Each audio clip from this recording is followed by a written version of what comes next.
नमस्कार। आज हम जिस कहानी की बात करने वाले हैं उसका टाइटल ही सब कुछ कह देता है। To Sir with love.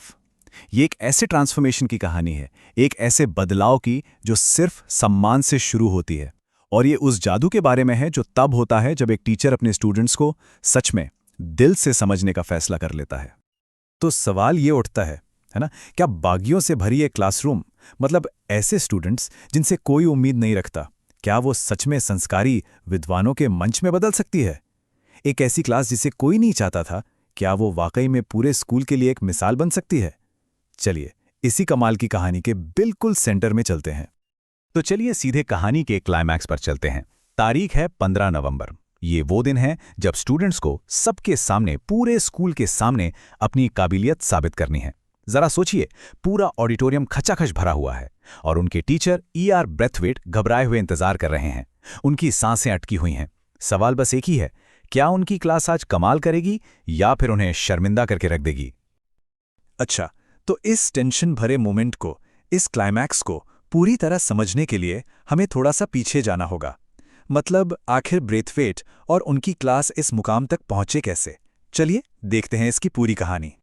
तो सबसे पहले ईआर ब्रेथवेट को समझना जरूरी है। वो कोई आम इंसान नहीं थे। वो रॉयल ब्रिटिश एयरफोर्स में एक पायलट थे, एक वॉर हीरो। लेकिन सोचिए, जंग के बाद जब वो इंग्लैंड वापस लौटे तो उनकी सारी काबिलियत, सब कुछ उनके रंग के आगे फीका पड़ गया। रेसिज्म की वजह से उन्हें कहीं नौकरी ही नहीं मिली और आखिर में मजबूरी में उन्हें लंदन के एक बदनाम स्कूल ग्रीनस्लेड में टीचर की नौकरी लेनी पड़ी। और वो क्लासरूम, वो सच में किसी जंग के मैदान से कम नहीं था। एक तरफ थे ब्रेथवेट, जिनके लिए स्टूडेंट्स बस बदतमीज और अनुशासनहीन थे, और दूसरी तरफ थे स्टूडेंट्स जिनके लिए ब्रेथवेट एक बाहरी घमंडी आदमी थे जो उन्हें कभी समझ ही नहीं सकते थे। यहां सम्मान की तो कोई जगह ही नहीं थी, सिर्फ और सिर्फ टकराव था। तो जब डांट फटकार, गुस्सा, सब कुछ फेल हो गया, तब ब्रेथवेट को यह एहसास हुआ कि नहीं, तरीका बदलना होगा। और फिर उन्होंने जो कदम उठाया वो उस क्लासरूम के लिए वाकई एक क्रांति से कम नहीं था। और यहीं से सब कुछ बदलने लगा। उन्होंने क्या किया? सबसे पहले तो गुस्सा करना और चिल्लाना छोड़ दिया। उन्होंने स्टूडेंट से बड़ों की तरह बात करना शुरू किया। लड़कियों को मिस और लड़कों को सर कहकर बुलाना शुरू किया। सोचिए, पहली बार उन स्टूडेंट्स को महसूस हुआ कि वो भी सम्मान के लायक हैं, और बदले में उन्होंने भी अपने लिए सम्मान की मांग की कि उन्हें भी सर कहा जाए। अब ये सुनने में एक छोटा सा बदलाव लग सकता है, लेकिन इसने क्लास में गरिमा और सेल्फ रिस्पेक्ट का एक बिल्कुल नया माहौल बना दिया। पर बात सिर्फ क्लासरूम तक ही नहीं रुकी। ब्रेथवेट इन स्टूडेंट्स को क्लास की 4 दीवारों से बाहर ले गए, म्यूजियम और थिएटर जैसी जगहों पर। जरा सोचिए, इनमें से कई स्टूडेंट्स के लिए ये जिंदगी का पहला ऐसा एक्सपीरियंस था।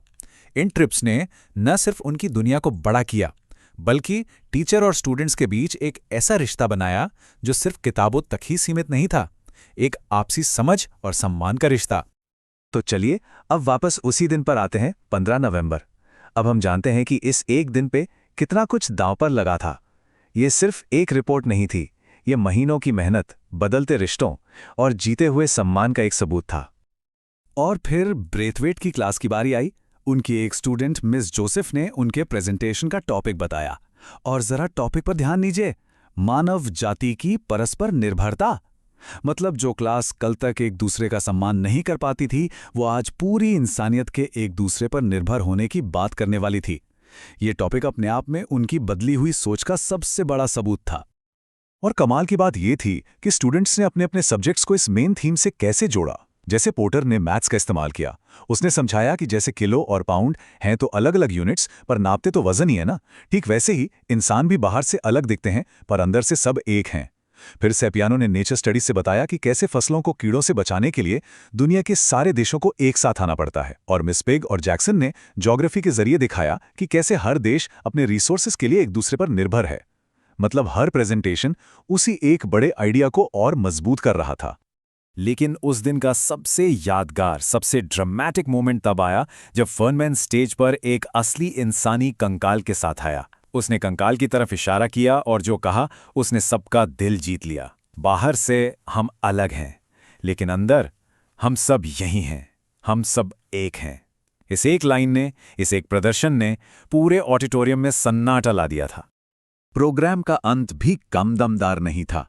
क्लास के एक स्टूडेंट डेनहैम ने पीटी क्लास मतलब फिजिकल ट्रेनिंग की जरूरत पर ही सवाल खड़ा कर दिया।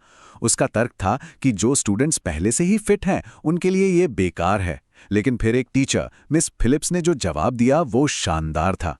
उन्होंने समझाया कि स्कूल सिर्फ शरीर को ट्रेन नहीं करता बल्कि दिमाग को भी ट्रेन करता है, और कभी-कभी वो काम करना जो हमें पसंद नहीं है वही हमें अनुशासन सिखाता है। डेनहैम के पास इस गहरी बात का कोई जवाब नहीं था। तो इस पूरी कहानी से हम क्या सीखते हैं, क्या सबक मिलता है?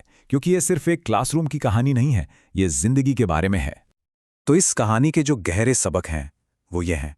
पहला, सम्मान जबरदस्ती और गुस्से से कहीं ज्यादा ताकतवर हथियार है। दूसरा, सच्ची समझ से किसी भी तरह के भेदभाव को खत्म किया जा सकता है। तीसरा, असली एजुकेशन सिर्फ सिलेबस पूरा करना नहीं है बल्कि कैरेक्टर बनाना है। और शायद सबसे जरूरी बात कि जब हम लोगों से बेहतर करने की उम्मीद रखते हैं तो वो अक्सर उस उम्मीद पर खरा उतरने का रास्ता ढूंढ ही लेते हैं। और आखिर में ये कहानी हमें एक बहुत ही दिलचस्प सवाल के साथ छोड़ जाती है। उस ग्रीन स्लेट स्कूल के क्लासरूम में स्टूडेंट्स ने तो यकीनन बहुत कुछ सीखा, पर क्या ये हो सकता है कि उनसे भी कहीं ज्यादा उनके टीचर मिस्टर ब्रेथवेट ने सीखा हो? सोचने वाली बात है। नमस्कार।